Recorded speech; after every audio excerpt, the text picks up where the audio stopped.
This is In the Loop. I'm Christian Bryant. If you know my limited rotation of dress shirts by now, you might be a loyal viewer. Or maybe I just need more shirts. Tonight, we're checking in on an unconventional presidential race as President Trump's campaign tries to figure out what critiques will actually stick to Joe Biden. And would you pay $30 to stream a movie on a service you already subscribe to? Disney is about to find out. But first, here's the latest. The fall semester is just starting, and school districts are still dealing with the hardest problem they'll likely have all year: how to teach and keep students and staff safe. Teachers in Georgia's largest school district returned to class last week. Since then, more than 250 employees caught or were exposed to the coronavirus. It's a cautionary tale for schools still trying to figure out the number of cases it would take to shut down. The third largest school district in the country, on the other hand, isn't taking any chances. Today, Chicago Public Schools announced it plans to start remote learning next month. They are expected to keep remote learning until at least November. Fact of the matter is, we are seeing an increase in cases.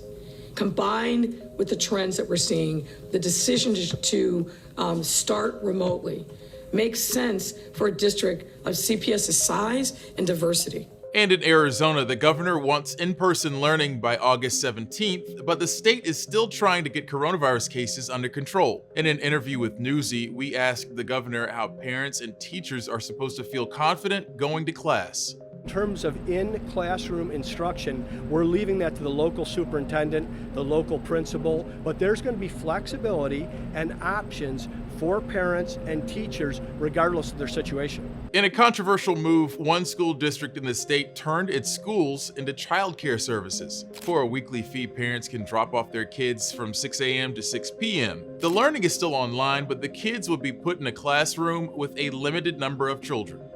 Satellite images are showing the sheer power of yesterday's explosion in Beirut. The port was completely blown away, and buildings up to 2 miles away were destroyed. The explosion had a force of a 3.5 magnitude earthquake. More than 100 people were killed. Today, the Lebanese government put several port officials under house arrest, pending an investigation into the explosion. According to Lebanon's prime minister, more than 2,700 tons of ammonium nitrate caused the blast. It had been sitting in a warehouse since 2014 when it was confiscated from a cargo ship. Right now, the government believes negligence may be to blame. According to public records, customs officials wrote letters to the courts at least 6 times asking how to get rid of the material. It's still not clear what ignited the actual explosion. Ammonium nitrate does not typically blow up by itself. It needs another source of energy. Officials say that likely came from fireworks that were on fire nearby, but they are still investigating the incident. You might want to have your laptop charged for this year's Democratic National Convention. In an announcement today, Joe Biden's campaign said he will not be traveling to Milwaukee to accept the Democratic nomination in person. The 4-day event is scheduled to start August 17th and is expected to be mostly virtual. Wisconsin health officials said speakers at the DNC will no longer be traveling to the state either. Biden now plans to accept the nomination in Delaware. The pandemic has totally upended traditions this election cycle, forcing both parties to change their methods. Sorry to keep a running countdown, but we're now 89 days away from this year's election, and President Trump's campaign hasn't wasted any time going after Joe Biden in political ads. But have those attacks resonated with key voting blocs? Newsy's Willie James Inman has more. After a brief pause in running TV ads, the Trump campaign is back on the airwaves with a more streamlined message. The goal? To define presumptive Democratic nominee Joe Biden, just 3 months ahead of Election Day. What was not working with the messaging that was going out there before with Joe Biden in terms of the TV ads? It wasn't that the message wasn't working. It was that we are fine-tuning the message now. We've got more data. We've been doing more polling. We're getting those results in. And so these are persuasion ads to talk directly to voters about Joe Biden's policies. Since Joe Biden secured the Democratic nomination back in April, the Trump campaign has run a number of TV spots attacking the former vice president, focused on everything from his record on China, his stance on funding for police, and his stamina to be commander-in-chief. Now, with public polls showing President Trump trailing both nationally and in battleground states, newly appointed campaign manager Bill Stepien launched an extensive review of the campaign strategy after he was tapped for the role in July. The radical left has taken over Joe Biden and the Democratic Party. The Trump campaign tells Newsy its new messaging will focus on attaching Biden to the left wing of the Democratic Party, as well as highlighting the, quote, silent majority that the campaign says will show up to support the president in November. Republican strategist Joseph Pinion welcomed the change, but says the campaign should also focus on the working class voters that supported the president in 2016. It's an improvement over what they were doing. For me personally, I just thought that they were kind of rudderless in their approach. They were kind of throwing everything at the wall and seeing what's stuck. I think the Trump campaign needs to stop focusing on Joe Biden and start focusing on the American people. Ad monitoring agencies show the president's re-election campaign has mostly been focused on reaching supporters nationally watching Fox News. That will accompany ads running on local stations in key states where voting will begin weeks ahead of November 3rd. The main goal is to protect the 2016 map and expand upon it. Our early voting states, however, are North Carolina, Georgia, Florida, and Arizona. These are states that are important to President Trump. And so we want to make sure that those people who are casting ballots, those who are voting early in the election, know what's at stake. And perhaps setting up an epic battle in the TV and digital ad space, the Biden campaign announced it would spend $280 million, drawing out a diverse coalition of voters, which they are calling the Biden Coalition. Now, that ad spending will take place in at least 15 states across the country. Willie James Inman, Newsy, Washington. We got a little bit of everything when you're back. Politics, sports, animated shows for adults, but we'll stop there so we don't spoil anything.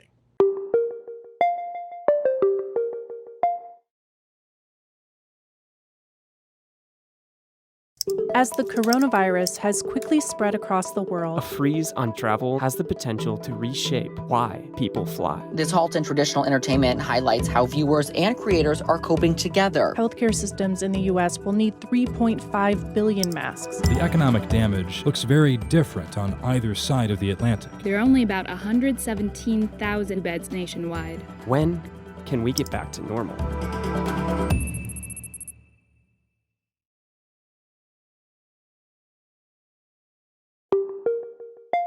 Did you know for 7 years the Library of Congress archived every single tweet?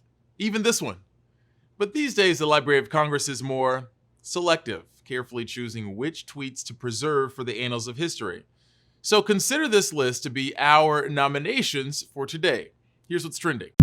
Cori Bush is trending because for the first time in more than half a century, St. Louis won't be represented in Congress by somebody with the last name Clay. Bush, a progressive Democrat, unseated William Lacey Clay Jr. in Tuesday's primary. It says that it's time for regular, everyday people to have a voice. People are looking for a fighter right now, a champion. And, that's something that I've exhibited, for years. And the community is ready for that. St. Louis said it's time. Bush's win is historic not just because of who she beat, but also because of what she represents. Bush is an activist who was involved in protests after the killing of Michael Brown in 2014 and is one of many progressive Democratic challengers who have taken on and defeated incumbent congressmen in recent years. If she wins in the general election, Bush, a former nurse and pastor, would become the first Black woman to represent Missouri in Congress. And UConn has become the first major college football program to cancel its upcoming season over coronavirus concerns. The athletics director for the Huskies of Connecticut say the virus creates an unacceptable level of risk for their student athletes. UConn had just 2 wins and 10 losses in the past season, which was its final year in the American Athletic Conference. When something like the Hatch Act is trending, some political mischief is involved.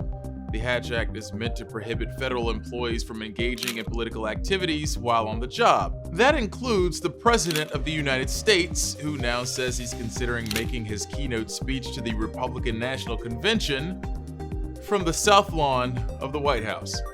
That's something that campaign law experts say would clearly violate the Hatch Act, something Trump administration officials have been accused of doing before. And Stimpy is trending because the lovably grotesque dog and cat duo Ren and Stimpy are making a comeback. Comedy Central made the announcement today saying the reimagined show will be a part of a larger push to double down on adult animation. The company also plans to dip into existing material for a Beavis and Butthead reboot and a Daria spinoff. I wasn't supposed to watch this stuff growing up, but I'd love to see my parents try to stop me now. Fans of the show can only hope that whoever's in charge will also do the right thing and bring back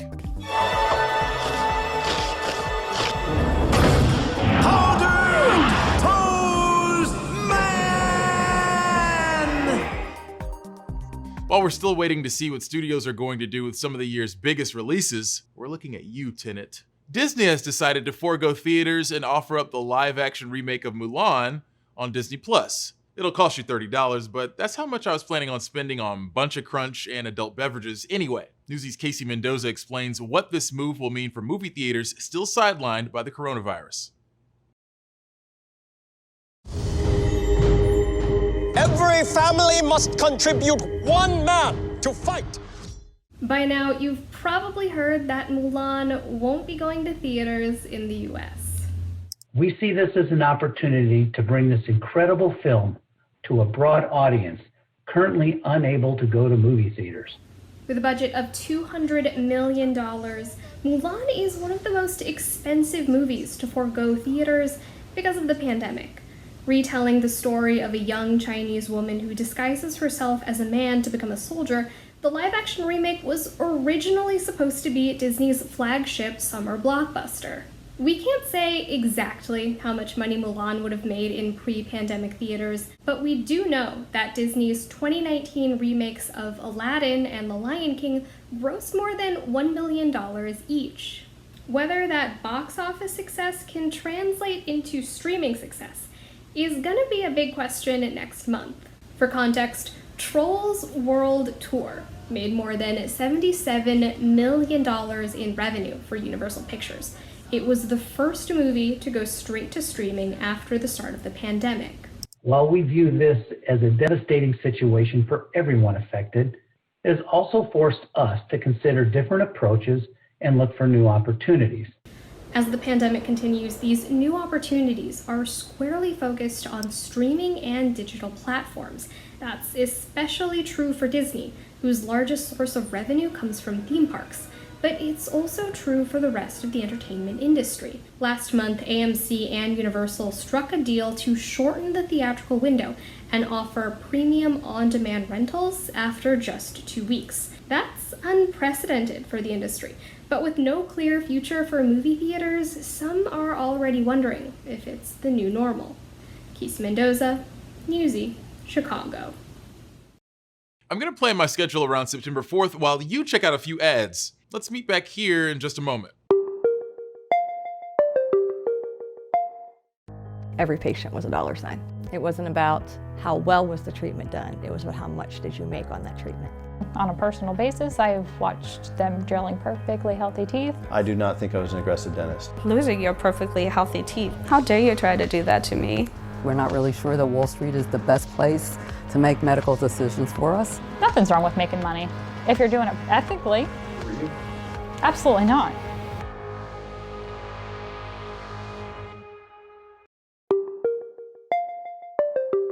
Stars and Stripes, an independent news organization serving the men and women of the U.S. military, is fighting for survival. The outlet, which has been around in its current version since 1999, has been a platform that informs and advocates for the military community.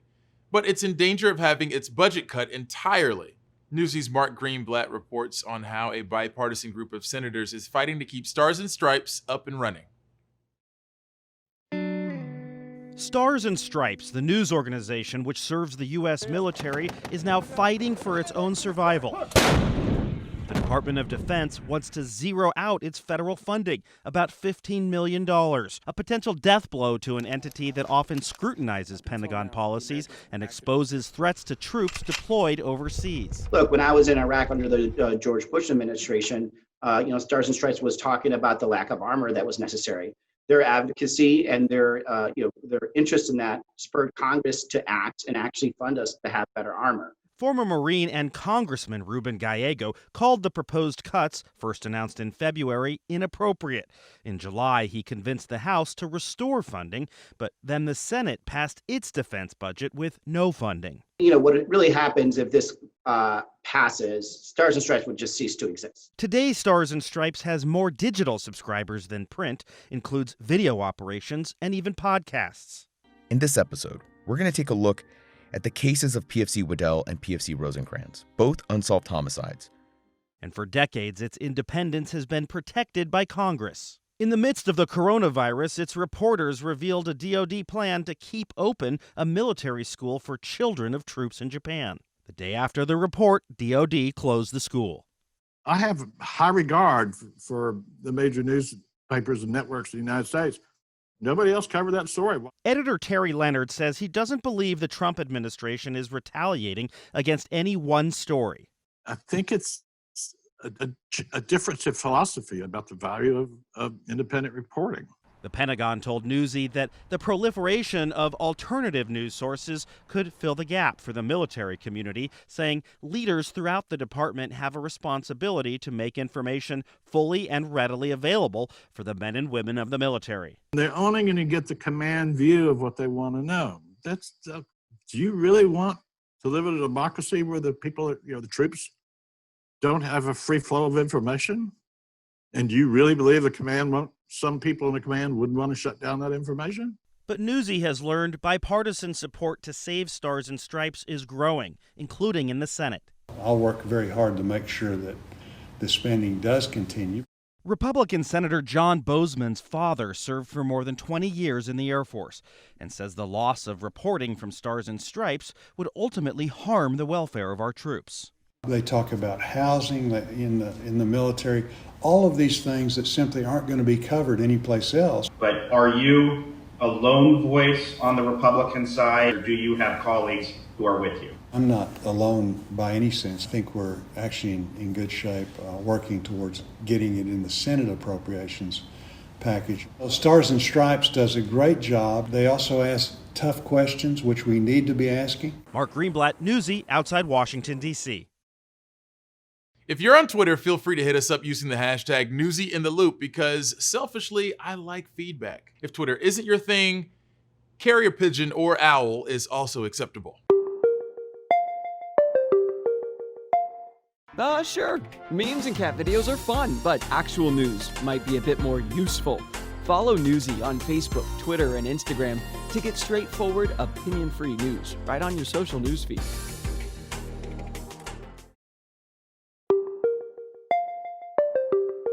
You know those horror movies where the call is coming from inside the house? That actually kind of describes the situation when talking foreign interference in a US election. In this next story, Newsy's Sasha Ingber talks to a top counterintelligence official about the nation's biggest vulnerability in election security. As college campuses welcome students back for another year amid the global pandemic, and with universities leading the charge for solutions to the coronavirus crisis, there's a new and urgent concern about spies in school. Most of it is what we call the insider threat. It's just the student, the scientist, the engineer who's actually on campus doing the research and secretly sending information back to China for a shadow lab or for their production. Bill Evanina, the country's top counterintelligence official, tells Newsy China, which vows to be the world's top superpower by 2049, poses a threat far greater than Russia or Iran, and he's not the only one. We've now reached the point where the FBI is opening a new China-related counterintelligence case about every 10 hours. Academic institutions are prime targets, while the U.S. intelligence community is banned from operating on school grounds. And Evanina says with universities and colleges closed, they've been unable to execute new plans to address the problem, while China's efforts continue through financial distress. There is an ego and hubris part of this, right? Because if you are really well skilled as a researcher or a scientist and you're not being employed and someone else is offering you income for your brain matter, it's hard to say no to it. The Chinese government and their intelligence services will target you and manipulate you. A spate of researchers have been swayed through talent recruitment programs like China's 1,000 Talents, wittingly and unwittingly. In a highly publicized case exposed in January, the chair of Harvard's Department of Chemistry and Chemical Biology received U.S. government grant money while the Chinese allegedly paid him $50,000 a month to start a clandestine lab overseas. By June, the National Institutes of Health had notified more than 87 institutions, about 175 scientists found to be linked to China. An American scientist who participates in China's Thousand Talents program told Newsy it's wrong for researchers to hide their earnings and affiliations, but that fears of the program being a spy front are overblown because, quote, Trump is after China. Evanina thinks that's naive, saying he was doing the same work under then-President Barack Obama. And now with COVID-19, the stakes are that much higher. Are you confident that research institutions, places doing COVID vaccine research, are prepared enough to handle the threat of China stealing their research? Absolutely not. No one in America is prepared for the intent and capability of China. If you are a scientist, an engineer, a researcher on campus, it's your sweat equity that's being stolen. Sasha Ingber, Newsy, Washington. Smart devices can do a whole bunch of things when prompted. But do you ever feel like your smart device is listening a little too hard? Like it's reacting to a noise when it shouldn't be? If so, this next story isn't going to be super comforting. Newsy's Caitlin Baldwin tells us about an accidental rollout that had Google smart speakers on high alert. Google has admitted its smart speaker can detect everyday noises in your house. People who have the Google Home device reported getting notifications from the speaker when it picked up background noises like a smoke alarm going off or glass breaking. Google accidentally rolled out this feature during a software update. The company says it's since been disabled. Google recently announced it's paying $450 million for a nearly 7% stake in security company ADT. The company will begin using Google Nest internet-connected cameras as part of its customer security systems. There are already privacy concerns related to how Google makes money by selling targeted ads using data it gets on users when they, Google things. The company's CEO also faced scrutiny last week in front of Congress regarding big tech companies stifling competition. Additionally, the Justice Department has been investigating Google for a year, which could result in an antitrust lawsuit. All this makes big acquisitions tough for Google to pull off right now, which could have something to do with its minority stake purchase in ADT. The move makes Google ADT's largest stockholder. For Newsy, I'm Caitlin Baldwin. That's it for us, gang. I've only got a few more minutes before the cleaning folks come through and possibly mistake me for trash, so join us tomorrow for more In the Loop. Top stories from Newsy are headed your way right now.